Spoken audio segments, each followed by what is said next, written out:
Okay, Shivra. Good evening, good morning, a good week to everybody. We're doing this now because apparently the video I put out Thursday, the audio just cut out right in the middle. So we're going to try again.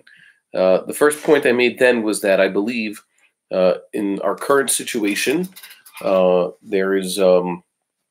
cannot get together in synagogues. I heard a funny story from Rabbi Weiss before Shabbat. Someone sent me about how people are trying whatever they can to still have a minyan and get together in closed spaces, lots of people. That should not be done, obviously. But Chazal also had to deal with this problem, and when they had plagues and emergency prayer gatherings, they did them outside. Chazal also believed in this idea of distancing when praying. They used to fall down on their faces when they prayed. And they talk about the 4 amos of tefillah. They talk about time, and they also talk about distance. People used to have to give each other their space when they prayed. And that's what they did. They would do daven in the town square. And that way, they would be protected. I mean, I don't know if they were aware, like you and I are aware of now, how these things spread. But still, their method was the right method to daven outside. Daven outside, a lot of space between everybody. And then there won't be such a problem. And that's what's called for. I also believe that we should have had a Bahab already last week. That we should have had a fasting on Monday, Thursday, and this coming Monday before Nissan starts. Nissan starts this Wednesday night, Thursday. So we should have gotten ahead of that. I believe that, God willing, we'll get over this. This is an interesting plague because in the old days, what did plague mean? Plague meant people are dying, and then they have to deal with it. Thank God, at least here in Israel, the Jewish people here in Israel don't have people dying like that. There's only been one casualty so far. That's not a good thing. But we're also dealing with a very old man who had many diseases, heart problems, etc. He could have been taken out by a cold. So that's not a sign of a plague. We're able to deal with this. This is a miracle that we can see these things coming, and now we are able. God has given us the ability to try to deal with it. I hope that whatever it is, what we do is sufficient, and that our economy doesn't shut down, because that could lead to much worse repercussions, waves of horrible things happening. The next thing I mentioned was that how the Torah protects us. Slifkin was busy knocking down, I hate to use the word Haradite, but that's the word, he uses the word Haredi. I don't think so, but there are some who believe literally that sitting and studying Torah is a physical protection from the harm that could come from a plague. Of course, that is a slightly, that's a non-nuanced or perhaps a primitive view. I don't think it's my Maimonidean view, certainly. I believe it goes like this. Torah does protect us if we keep the Torah as we're supposed to. A society that keeps the Torah will be protected from harm. Along the lines of what Rambam wrote concerning the downfall of the second Commonwealth and the destruction of the Second Temple. They were too busy running after segulas and things like that to try to save themselves instead of running their country the way they should have. Putting the Torah into practice. Remember, Chazal said, study leads to practice. If you study the Torah and you actually put it into practice on the national scale, then we will succeed and we will be protected. Not that there's some magical force field surrounding someone studying Torah. That was the second thing I had mentioned. Next thing I was talked about was the idea of the golden calf coming first or before the commandment to build the Mishkan. What was the order of things historically? So Rashi famously says that really this whole commandment that we had throughout Parashath, Truma, and Tetzaveh, and continues in Ki Tisa, all were after the sin of the golden calf, and the Mishkan was basically the solution, the cure, the atonement for what they did. And Nachmanides has an idea that no, really, Moshe Rabbeinu was told about the building of the Mishkan, and then there was the whole old commandments thereof and how to prepare everything for it, and then there was the actual put it into practice, which the actual execution thereof, which was after the sin of the golden calf. And Maimonides himself seems to believe that there is a reason for constructing the tabernacle, but we cannot deduce anything from his opinion whether this whole thing with the Mishkan was necessarily something that was before or after the golden calf. If in theory it was something necessary, so it could have preceded Certainly, it could have come before the sin of the golden calf. My view of this is similar to Nachmanides, but also incorporates a little bit of Rashi. Don't forget, Rashi is basing himself on Midrashim, and the Midrashim are trying to make a point, and that is, I believe, as follows. We have this idea that there is supposed to have been a temple. As a matter of fact, Rambam claims it was a tradition where the temple was supposed to be built. And it's already, the Midrash talks about that. Adam and Noah and Abraham all worshipped at the side of the temple, and that's where it was supposed to be all along. And there is this idea already, we saw in the Song of the Sea, where they mentioned the temple, and also in Mishpatim.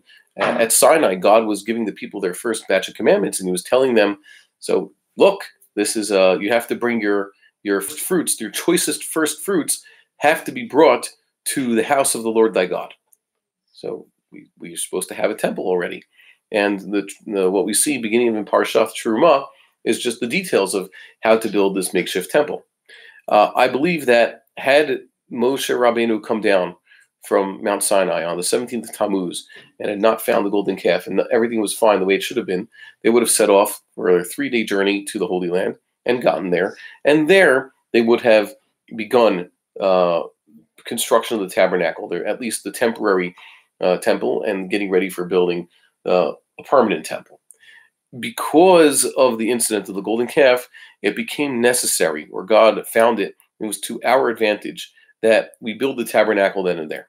That is, the commandment and the idea and theory came before the sin of the golden calf, but the fact that it had to be executed and done before leaving for the Holy Land, that was something that was necessitated by the sin of the golden calf, and that's why the entire execution is also described entirely in great detail in the Parashath that we just read this week. I also believe that part of the solution is just like last week I said, when we read Ki Tisa, which was basically a rerun of Parashath Shkalim. This is still Shkalim season. We still have a few days left to give the Shkalim.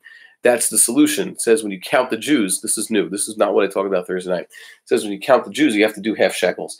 If you look in the way the Rambam has it, you're technically allowed to count the Jews as long as indirectly. Someone wanted to challenge me and said, these elections, we're not counting Jews directly. They count ballots. They count these little pieces of paper, and they just tell you how many people voted for each political party. So that would be technically okay by Rambam standards. Rambam says, one more time, you could technically count the Jews as long as indirectly, but even for a mitzvah, you cannot count directly. You could even count fingers like they did in the temple. The problem is that, yes, they do. That is correct. They are counting the pitakim, the little tickets, the ballots, but they're also counting people for voter turnout. They have a list of people. Let's say they do this anywhere. You have the polling. You have all the people who live in Kochav Yaakov, and they're all voters. You have all, let's say, 1,000, a nice round number. And then they tell you, they check off a list. How many people voted? 700. Okay, that is counting people directly. They're not counting anything else. Why? Because Rambam says that King David made this mistake. He counted the Jewish people directly. That is, Joab took a number. He had a list. He was counting people who lives there, and he just counted up the people, and he tabulated it. He didn't collect pitakim. That, when they check how voter turnout, and they check off the list, and then they counted how many people raw showed up, that is a counting of Jews. And they count millions and millions of Jews. That means we've had 3 counts that were direct, and perhaps for no good reason, and we should have given the half shekel. That would have been the solution.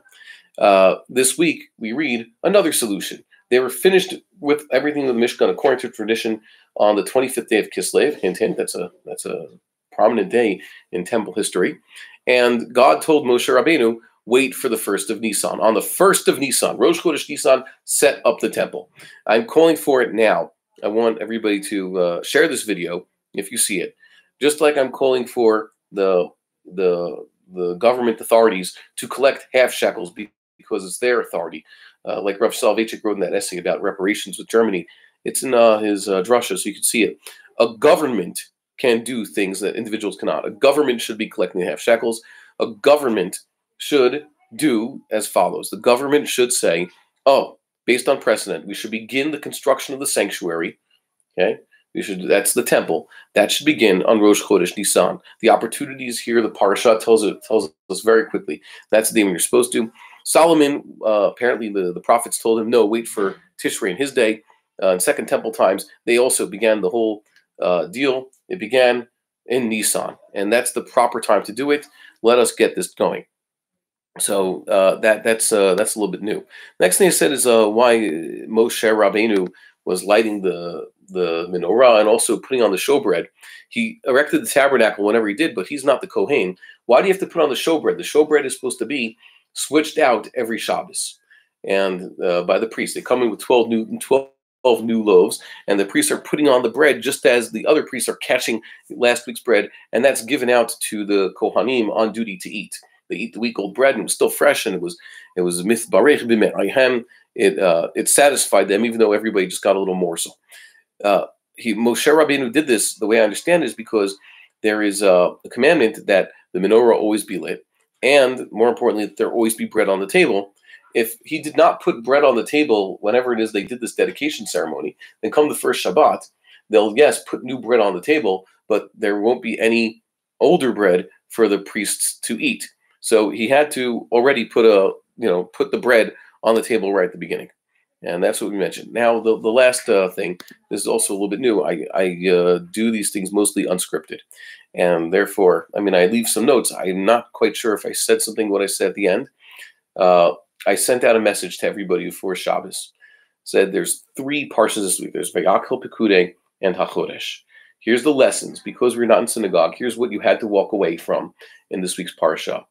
The first thing is Wayaqhel. Keep Shabbos.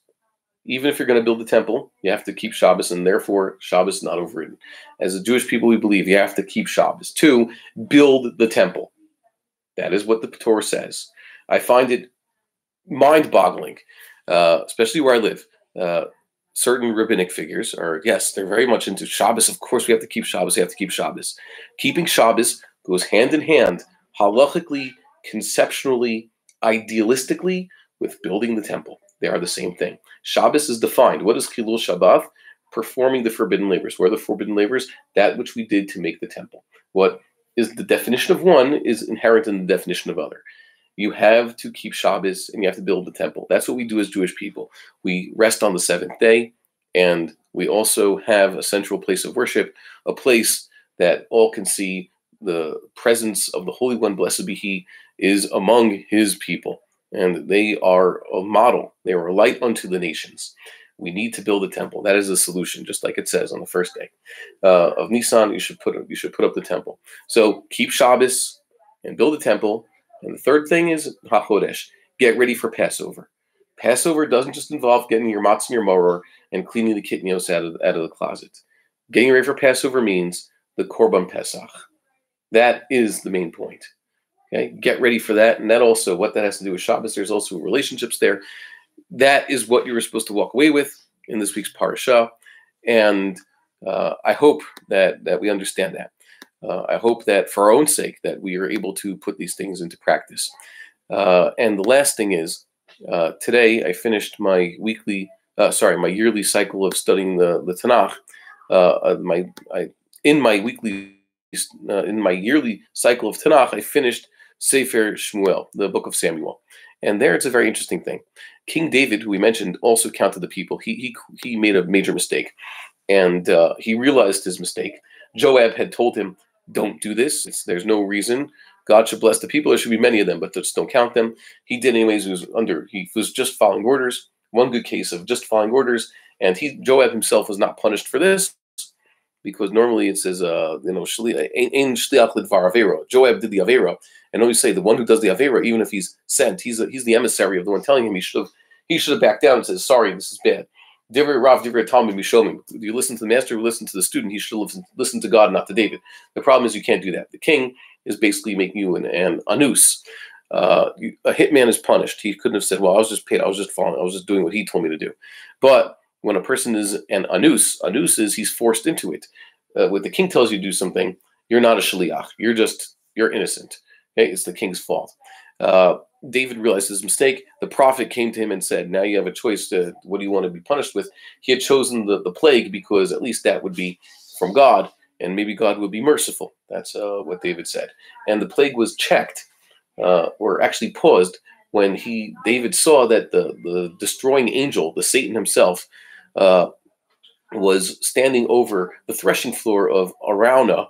That's how it's on the Torah, Araunah. That's a strange name. Araunah the Jebusite, or Ornan the Jebusite, who he's called basically a king. It says Araunah the king gave to the king. Once he's referred to as king. What was he the king of? He was just one of these leftover Canaanim who was actually loyal to King David. And the place of the Temple Mount, was basically his granary, right to the north of David's city. And he realized this. He saw this. And the prophet came and said, that's where God wants you to build an altar. Build an altar there right now to check the plague. David saw this about to happen. That is, he's in our situation. He sees the plague coming. It's already struck elsewhere. Now he sees the plague coming here, and it's stopped. And the key is go up to the Temple Mount. It's currently controlled by these authoritarian Gentiles. It's like the Waqf. Araunah, why is he called a king? What was he king of? He was king of that area. He was king of the Temple Mount. It was under Gentile control. And David gave him a large amount of silver, and depending on how you read it in the Book of Chronicles, the Book of Samuel.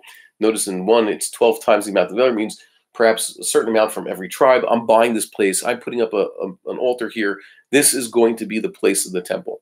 That's the solution. You see the plague coming. I was mentioning on the Temple Mount this week, the Waqf has basically gone away. The Jews are praying up there. They're the ones who are up on the Temple Mount. They're the ones who should be already initiating the temple service. As we said many times, the altar always preceded the building of the temple. The sacrificial service always preceded the building of the temple. That's the way David did it. He built the altar. He started the sacrifices there, even though the temple would only be built many years later. That's the way it worked with the second temple. That's the way it worked in the Mishkan. They were offering sacrifice months before the Mishkan was built. That's the way it always will work. That's the key. That's what the Vilna Gaon says will be the key. We should write this week based on this, because we have sinned. We have brought the plague upon ourselves. We counted the Jews unnecessarily. The solution, according to, well, at least the prophets, is to begin the construction of the temple. Someone said, asked me, I said, if Bibi would just do what Feiglin says he would do, Bibi would be the Messiah. It's in his hands. He could do this. He could say, I'm asking people to give half a shekel toward the temple fund, and I'm also making initiations and appointing the proper people who know what they're doing and are enthusiastic about this to begin the service on the Temple Mount and let them build their altar and do it. That would be the solution. That would be the solution for many of our problems.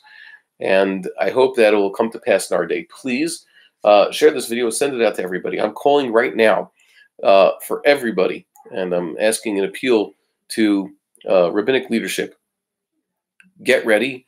A petition. Build the altar this week. Build the altar tomorrow. Start the korbanot tomorrow. That's what David realized should be done. It's totally halachically valid. It is what God is expecting us. It is a commandment. And get ready. You have 4 days until Rosh Chodesh. Prepare to build the temple. That is also a commandment. That's a very explicit commandment. Just like we are excited about keeping Shabbos, we also have to be excited about building the temple. Like I said, they go hand in hand. I wish you all a good week.